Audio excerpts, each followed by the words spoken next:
فأنا ناصح لإخواني بالصدع بالحق تبيض وجوههم. السكوت في مسألة الحزبية يضرها، فاصدع بما تؤمر وأعرض عن المشركين. سلامي على دماج ورجالها والشيخ يحيى ودار العلم يا سعد بانيها. Bismillahirrahmanirrahim. Qala Imam Ibnu Taimiyah rahimahullah, untuk cetakan yang lama masih di 417. Kita sudah tinggal sedikit selesai insyaallah. Wa urifa anna ghaliba ma yaz'umunahu burhanan huwa syubhah. Dan telah diketahui bahwasanya mayoritas dari yang mereka nyatakan, yang dinyatakan oleh ahli kalam sebagai bukti, burhanan bukti, itu hanyalah kesamaran. Baik. Wa ra'a anna, ini maktuf ke siapa berarti ya? Anna ghaliba, bukan, berarti arafa. Baik, arafa, yaitu kalau seseorang itu betul-betul doa pada Allah, minta hidayah dan betul-betul memperhatikan kalamullah, kalam Rasul, kalam sahabat dan seterusnya itu, maka dia akan tahu tentang syubhat-syubhat ahli kalam ini hanyalah syubhat, bukan sebuah bukti. Dan dia akan melihat anna ghaliba ma ya'tamidunahu ya'ulu ila da'wa la haqiqata laha. Bahwasanya hampir semua yang mereka jadikan sebagai sandaran itu kembali kepada dakwaan belaka, sekedar klaim saja tanpa ada hakikatnya. Maka banyak yang memang ahli kalam yang sudah tingkat sangat tinggi dan ikhlas, akhirnya dia sadar ini selama ini salah ilmu ini. Sudah kita lewati penukilan dari ucapan pakar-pakar kalam yang bertaubat. Tayyib. La syubha au syubhatin murakkabatin min qiyasin fasid, atau kerancuan yang tersusun dari kias yang rusak. Au qadhiyatin kulliyatin la tasluhu illa juz'iyah, atau sebuah prinsip yang bersifat global ternyata tidak layak diterapkan kecuali untuk sesuatu yang bersifat parsial, sesuatu tertentu saja. Seperti kias apa itu? Kias kulli atau yang seperti itu. Ternyata tidak berlaku untuk semua, hanya berlaku untuk contoh-contoh sedikit. Seperti perkataan mereka bahwasanya sifat itu tidak boleh disifati. Itu hanya berlaku untuk beberapa contoh, tapi untuk contoh yang banyak sekali ternyata tidak berlaku, dan seterusnya. Karena memang akal manusia itu sangat terbatas, tidak layak untuk menjadi sebuah hukum. Sehingga hasilnya memang sering salah.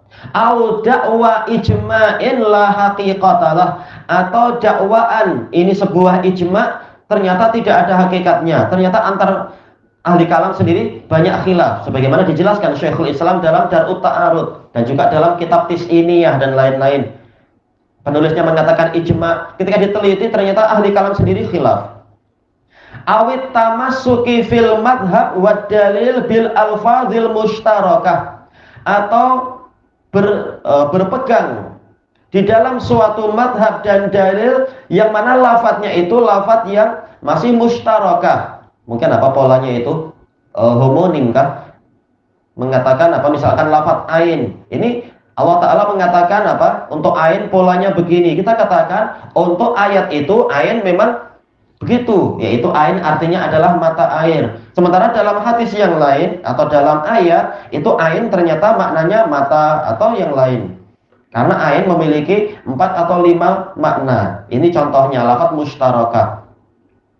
Maka harus tengok apa yang diinginkan oleh Allah dan Rasulnya pada lafadz tadi di dalam ayat tadi atau hadis tadi.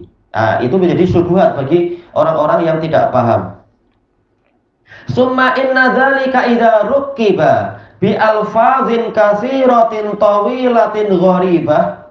Kemudian sesungguhnya perkara tadi, misalkan apa, lafadz yang masih mushtarak tadi, lafadz yang maknanya mungkin banyak, apabila disusun dengan lafadz-lafadz yang banyak, yang panjang dan aneh, faman lam ya'rif silahahum auhamatil ghir, maka aman lam ya'rif, dari orang yang tidak mengetahui senjatanya para ahli kalam, yang senjatanya macam tadi disebutkan oleh Imam Ibnu Taimiyah tadi, maka kalimat-kalimat yang panjang dan aneh tadi, auhamatil ghirra ma yuhimuhus saraba asarabulil atashan, itu akan membuat salah paham al-ghir, orang yang mudah ditipu, orang yang senang diperdaya, seperti kesalahpahaman yang ditimbulkan oleh fata morgana terhadap orang yang kehausan, menyangka di sana ada air, ternyata itu sekedar bayang-bayang air dan sebagainya. Itu ma'ruf. Istilahnya sama ya sini ya, fata morgana. Iya, tanya. Al-ghir disebutkan dalam catatan kaki, huwa man tab'uhul ghararah wa qillatul fitnah. Ghir adalah orang yang tabiatnya itu senang ditipu, akalnya tidak seberapa kuat. Qillatul fitnah, yaitu kurang cerdik. Lisyar, terhadap suatu keburukan, ya senang diperdaya. Wa tarkul bahsian, dan memang dia tidak suka meneliti perkara yang mendalam sehingga mudah ditipu oleh peniaga mungkin atau orang yang datang dari rumah ke rumah untuk menipu orang yang di dalam rumah. Walaisa dzalika minhu jahlan, ini bukan sebagai suatu kejahilan sebenarnya, tapi apa? Walakinnahu karamun wa husnul khuluq, tapi ini kedermawanan dan bagusnya akhlak, yaitu dia bukan karena dia bodoh, dia pandai, tapi dia terlalu mudah percaya orang lain sehingga ditipu. Dan ini disebutkan para ulama, sebagian ulama polanya seperti itu. Baik sangka sehingga apa? Ditipu oleh orang lain yang cerdik. Makanya terkadang orang pandai kalah dengan orang cerdik. Dan seterusnya. Iya. Memang. Makanya kita tidak heran orang-orang banyak yang mengatakan kes-kes itulah, kes-kes apa itu, ini banyak ulama yang hebat, mereka menghalalkan ini.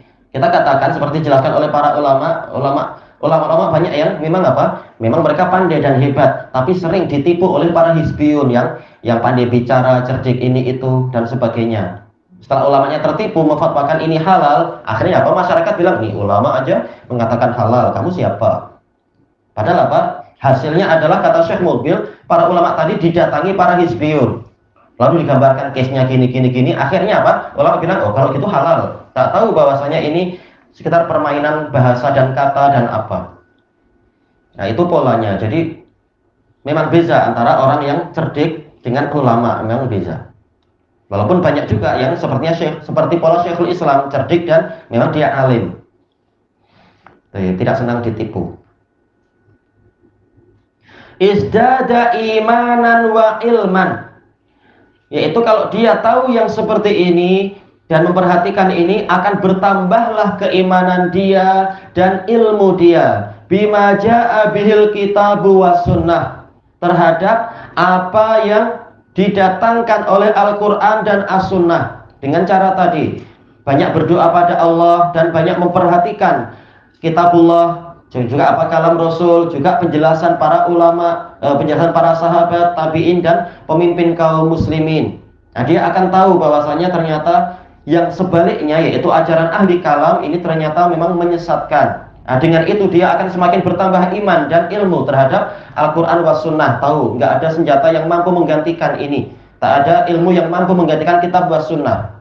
Nah, orang yang tidak menempuh jalan tadi, dia akan tertipu, menyangka ilmu kalam itulah senjata yang betul. Akhirnya banyak yang meninggalkan kitab was sunnah.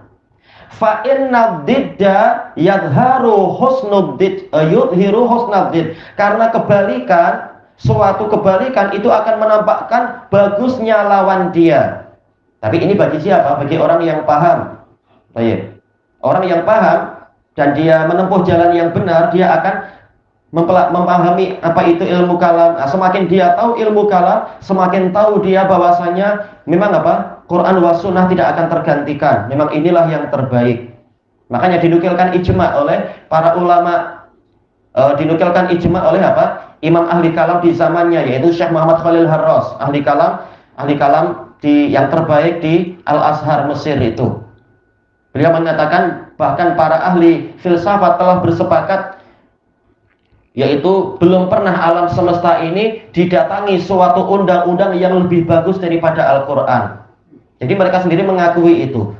Semakin mereka mempelajari ilmu kalam, taulah mereka bahwasanya Quran tidak akan tergantikan.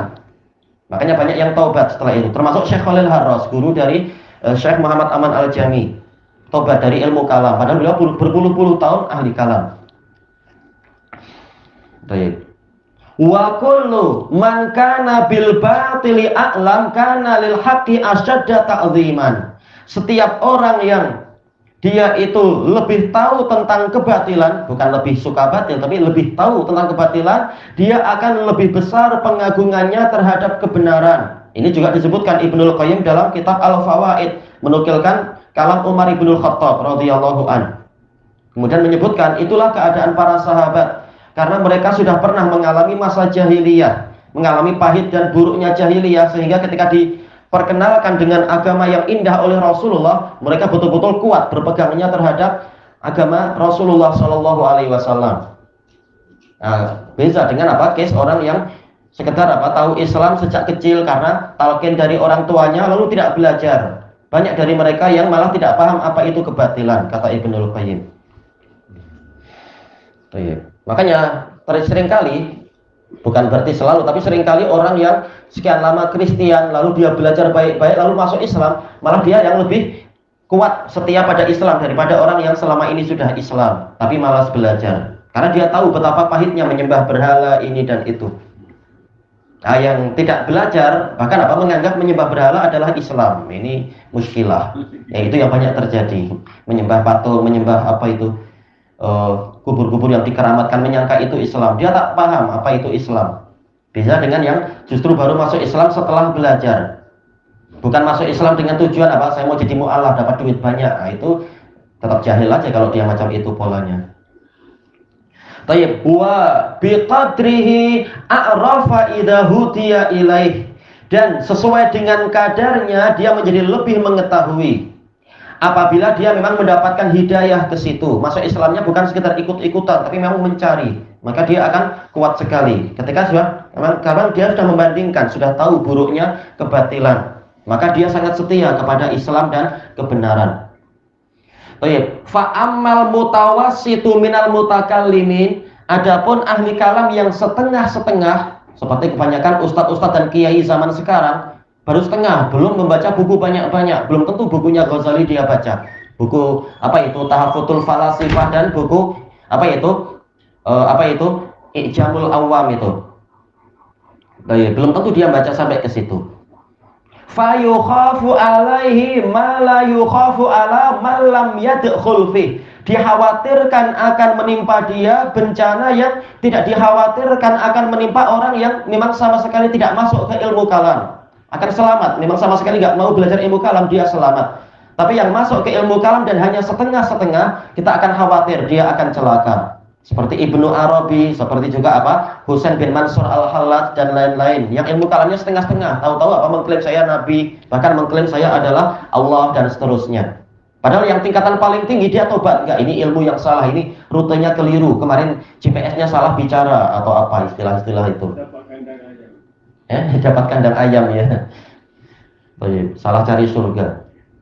Itu hasilnya. Wa alaman qad anhahu nihayatuh, yaitu tidak dikhawatirkan menimpa orang yang sudah berhenti pada akhir ilmu kalam, mencapai tingkat paling tinggi seperti Ar-Razi, yang setelah mencapai paling tinggi dia tobat. Ketika belum posisi paling tinggi, dia banyak menulis ilmu kalam dan menyesatkan orang, menyangka itu betul.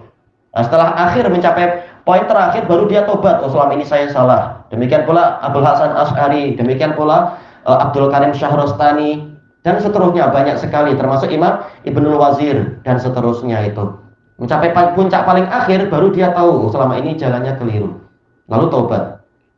Fa inna man lam yadkhul fi fa huwa fi afiyah, karena orang yang tidak masuk ke ilmu kalam dia selamat, tak perlu mencoba-coba.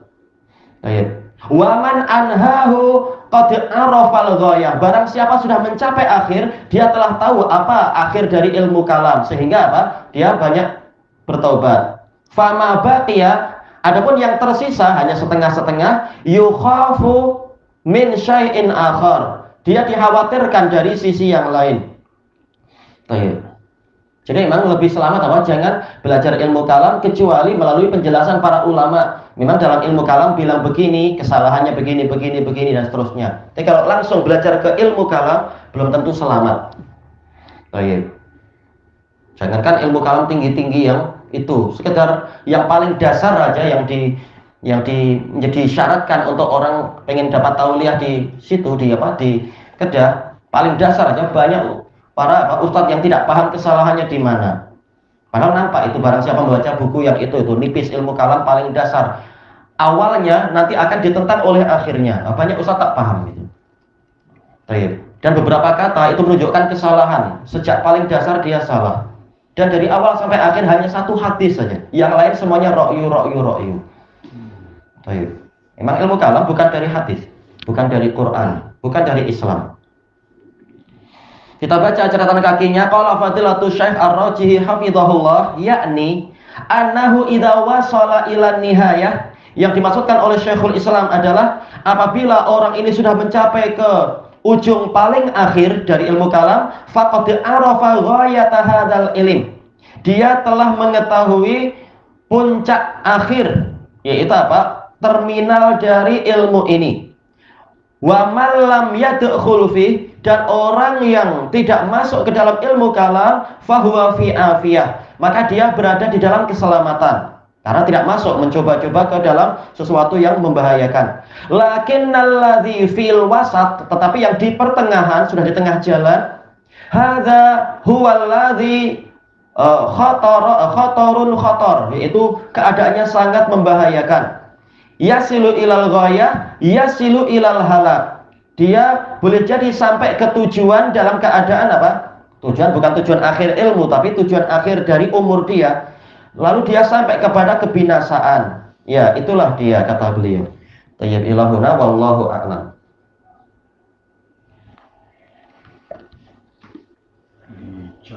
Cam. Apa itu cam? Campa. Ada satu bangsa Melayu yang